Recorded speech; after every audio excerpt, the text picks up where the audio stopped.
Eh C'est un ben, micro, ça? ouais, c'est un micro. Ah, je crois que c'était un troll. C'est vrai que de dos comme ça. Ah ouais. Un troll.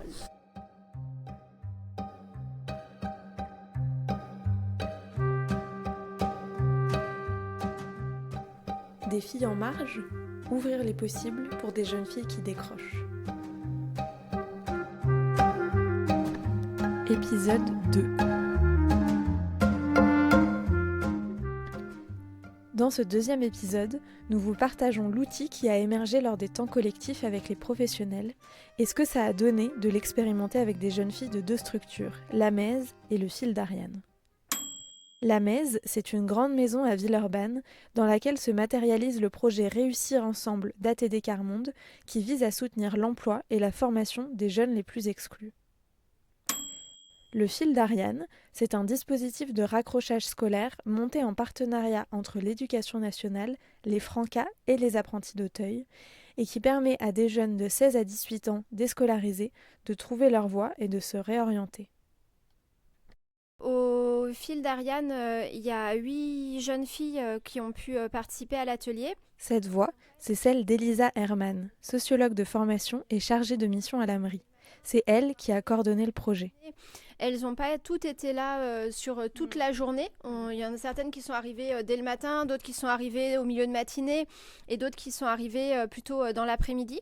On a mangé ensemble à midi et avec les jeunes qui étaient arrivés dans la matinée, en début d'après-midi, on a pris un temps avec 3 jeunes ainsi que Marine et moi à l'extérieur où on a échangé sur ce qui avait été pour elles un élément important pour les motiver à venir au Fil d'Ariane et voilà, et les amener à parler un peu des contextes dans lesquels elles étaient avant, et puis d'aborder la question de est-ce qu'elles avaient conscience des différences qui pouvaient exister entre leur vécu de filles et ceux des garçons, et notamment comment elles vivaient l'enjeu de la mixité dans les ateliers. À l'Amaze, tout ne s'est pas passé comme prévu. Nous étions dans un contexte un petit peu particulier. Mao Bernard, d'ATD Quart Monde. Parce qu'à la Mèze, on accompagne principalement des hommes, des garçons. Il y a très peu de femmes en fait.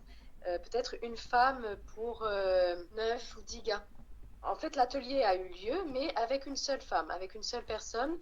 Il y en avait 3 potentiels, mais les 2 autres, les 2 autres n'étaient plus disponibles. Ça a été très difficile de les réunir. L'une n'était pas déscolarisée, était toujours en cours, donc au cours de la semaine, c'était pas non plus un horaire favorable. Donc pas de dynamique de groupe. L'atelier a eu lieu en 1h30. En fait, elle est arrivée avec 1 heure de retard. Pourtant, elle avait été vraiment préparée longuement à l'avance, mais et réveillée le matin, etc. Mais voilà, c'est un public aussi à ATD Quart Monde. On a des personnes qui peuvent qui peuvent avoir vraiment des difficultés par rapport à l'espace et au temps. Là, on est dans un cas un peu particulier parce que la jeune femme a 25 ans. Elle est déjà elle est dans une recyclerie, donc mais elle a connu du décrochage scolaire pour des raisons de harcèlement. Donc c'est aussi un contexte particulier dans le rapport à l'école, à l'institution et aux autres. Elle a un défi aussi au niveau du handicap, et ça c'est quelque chose que je voulais amener en plus dans notre public, c'est qu'on a des personnes avec des défis par rapport à du handicap psychique principalement, et aussi des publics qui sont étrangers, donc avec la barrière de la langue et donc ça c'est aussi les 2 autres éléments un peu de contexte que je voulais amener sur les publics de la Mèze. Au programme de cet atelier, la réalisation d'un ikigai. Un ikigai, c'est un outil inspiré d'une philosophie japonaise et aujourd'hui largement utilisé dans le cadre de l'accompagnement et du coaching professionnel. Il prend la forme de 3 cercles, ou 3 pétales, comme nous aimons les appeler, dont les bords se superposent et qui forment le centre de la fleur, au milieu. Dans le cadre de notre atelier, nous avons proposé 3 pétales un peu différents de d'habitude. L'idée, c'est qu'on prenne 3 temps. Un temps pour identifier ce que j'aimerais, même si j'ose pas, ou même si actuellement, pour différentes raisons, je ne le fais pas. Ce que j'aimerais dans mon avenir. Identifier aussi, dans un deuxième temps, ce que je sais faire, pour différentes raisons, je sais le faire. Et ensuite, ce qu'on attend de moi.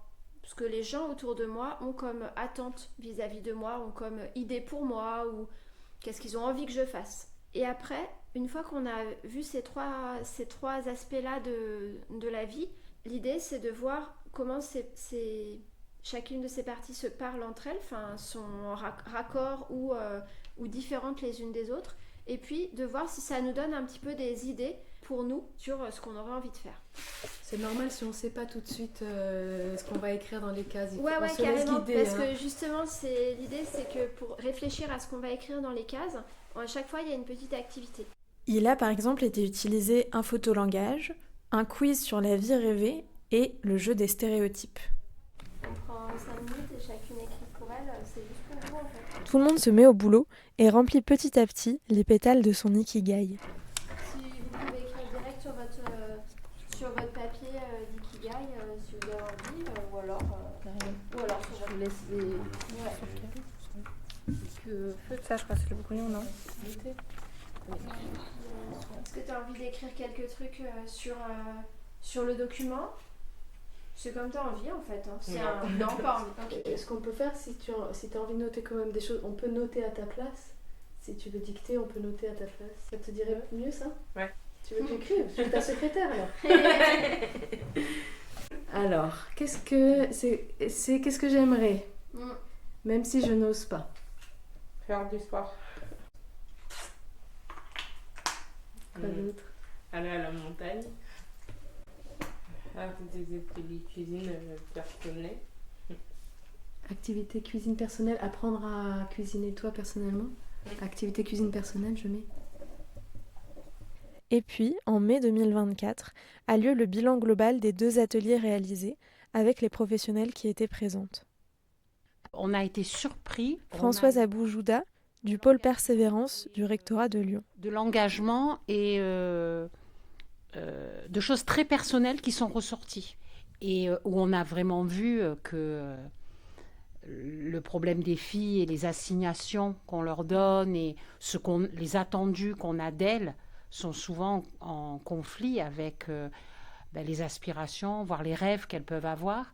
Je me souviens notamment d'une qui se disait « Est-ce que j'ai envie de faire je pense que je ne vais pas y arriver parce que la prégnance de mon milieu familial est tellement forte que, hélas, je vais devoir y renoncer. » Et cette même jeune fille, elle nous disait « Vous me voyez là comme je suis, mais chez moi, je suis habillée en robe, coiffée d'une certaine manière.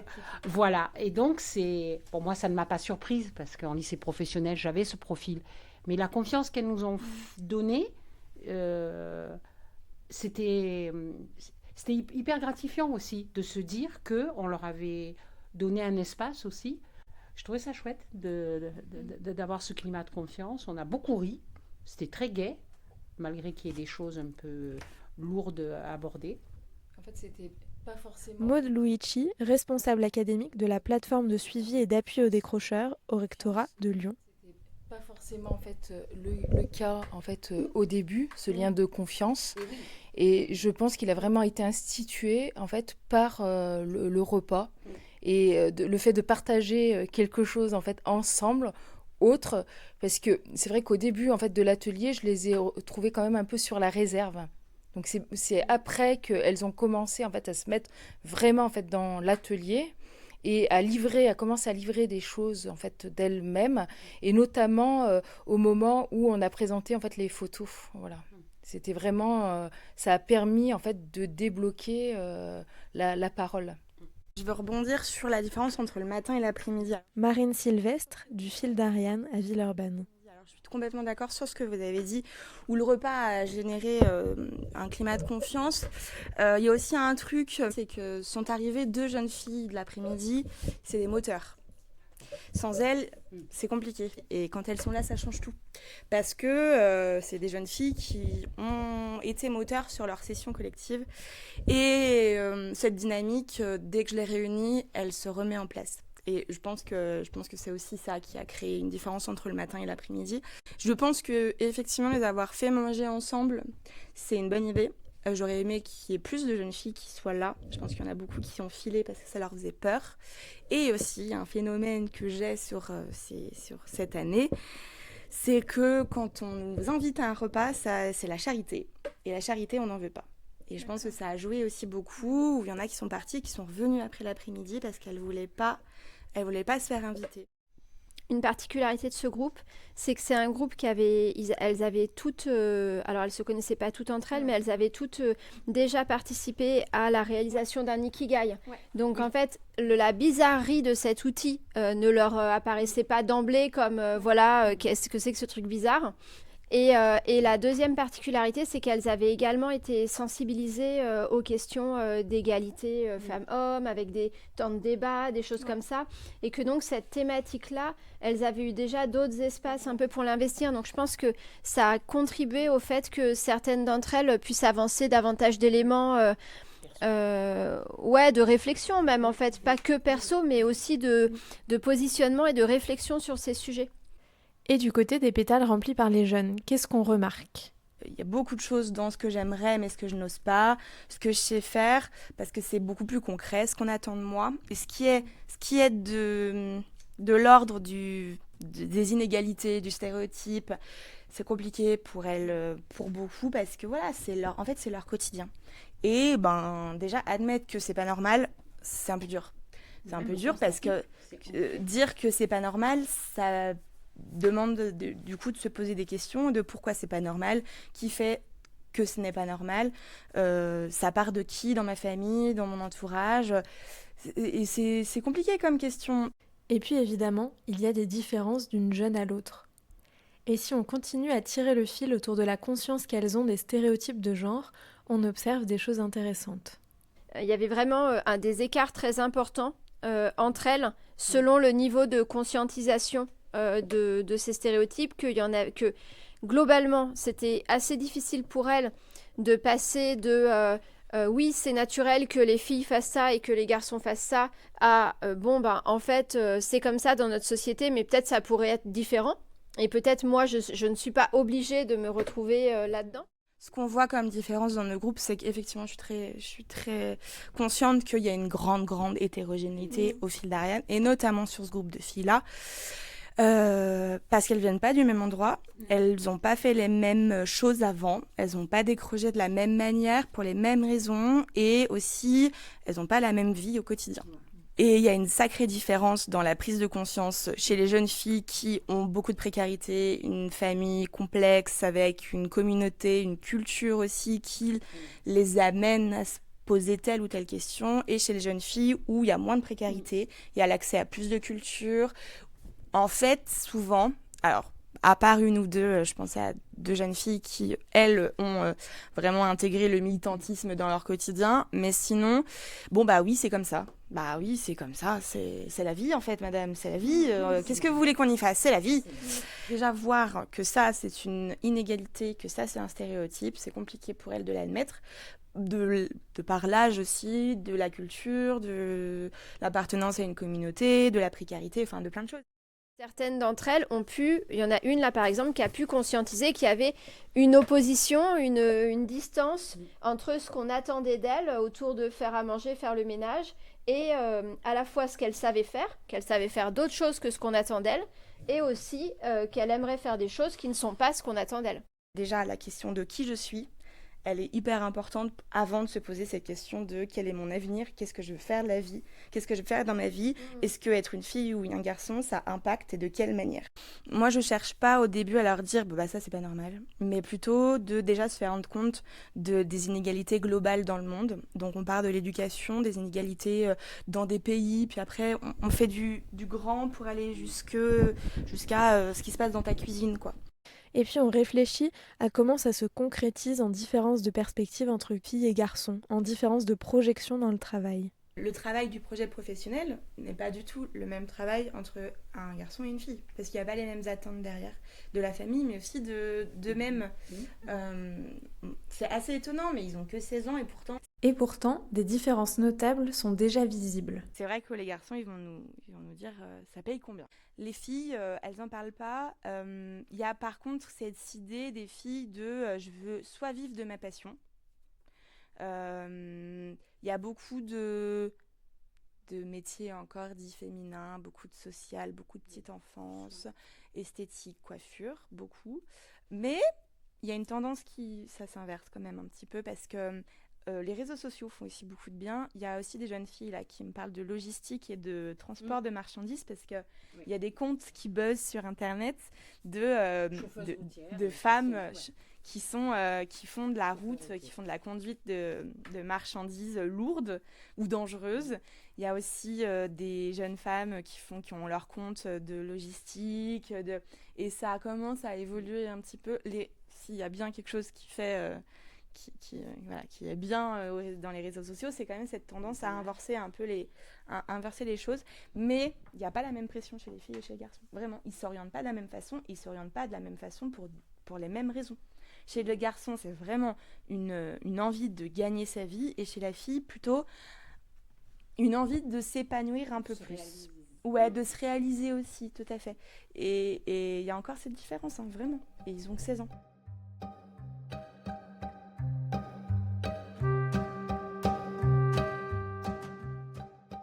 Vient le temps du bilan global de la démarche. Je trouve que ça a été plutôt constructif et d'avoir en fait des regards aussi différents. Ça permet de repositionner en fait ce qui a été mis en place de manière en fait différente et en prenant en considération en fait les attentes en fait de chacun chacune. Voilà. Et ça c'est important. Et la visée c'est vraiment en fait le jeune. Et comment on peut avancer avec ces jeunes qui sont d'une part dans la précarité et d'autre part en fait en situation en fait de décrochage et prendre en considération aussi la notion d'égalité homme-femme. Et ça c'est important. Et c'est vrai que autant moi je me suis interrogée au départ en fait sur la portée en fait de cet atelier, mais le vécu qu'on a pu avoir en fait tous ensemble depuis en fait le départ a été une vraie en fait aventure mais très enrichissante. Et c'est vrai que le lien aussi avec les AGD c'était très intéressant. L'éducatrice de rue qui avait été mobilisée lors des 2 premiers ateliers, c'était vraiment, on avait un contenu vraiment riche et parce qu'au départ, je ne sais pas dans quoi en fait, je me suis aventurée en fait, au départ, on va dire ça comme ça. Et finalement, ça a été une belle expérience et des belles rencontres. Et ça, c'est important, que ça soit aussi bien aussi avec les jeunes qu'on a pu rencontrer. Et ce temps en fait, convivial du temps de midi, c'était encore un plus. Ce que je trouve essentiel, c'est que pour avoir été enseignante sur le terrain, c'est ce qui nous manque beaucoup. Je trouve au rectorat dans nos services. On travaille certes sur le pôle de lutte contre le décrochage scolaire et la persévérance, mais on manque d'occasion d'aller sur le terrain parce qu'il y a des choses qui ne peuvent remonter que du terrain. Ça remet en perspective des tas de choses et ça nous remet un peu les pieds sur terre et même ça va peut-être modifier certains objectifs qu'on peut avoir en se disant les objectifs, on va peut-être avoir des objectifs moins prétentieux, moins élevés, mais plus réalisables sur le terrain de manière concrète pour que les équipes après s'en saisissent. Parce que souvent, la difficulté qu'on a, c'est que quand il y a des réformes, des choses comme ça, c'est comment les personnels de terrain se les approprient et peuvent les réinvestir. Et pour revenir sur l'outil que vous avez développé, ce que je trouve super, c'est que c'est un outil qui va vivre, évoluer, que vous allez le modifier et que cette année, c'était une expérimentation. Et après, vous allez vous le retravailler, vous, l'AMRI, avec des professionnels, avec les personnes qui vont l'utiliser. Et il va évoluer et après, vous allez le laisser vivre et continuer. Je pense qu'il y a, ne serait-ce que sur les visuels qu'on a utilisés, il y a des choses à améliorer, mais il n'y a que en le confrontant au terrain qu'on peut le modifier. Et c'est ça, moi, que j'ai trouvé super intéressant. Et avec Maud, elle me sort sur le terrain et je trouve ça hyper motivant et hyper redynamisant. Alors, depuis en fait ce projet, on a monté d'autres projets parce que ça a redynamisé le fait qu'on avait perdu avec le terrain et qu'on avait besoin en fait de...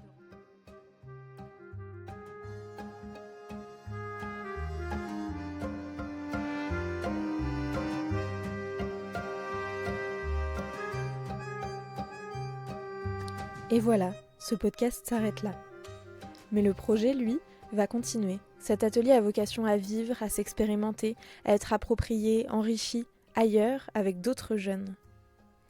L'AMRI tient à remercier chaleureusement les jeunes et les professionnels d'ATD Quart-Monde, du fil d'Ariane et du rectorat de Lyon qui ont rendu possible l'expérimentation de cet outil. Nous tenons également à remercier la Direction régionale de l'économie, de l'emploi, du travail et des solidarités qui a permis à ce projet de voir le jour. Si vous souhaitez en savoir plus ou avoir accès à cet outil, n'hésitez pas à nous contacter.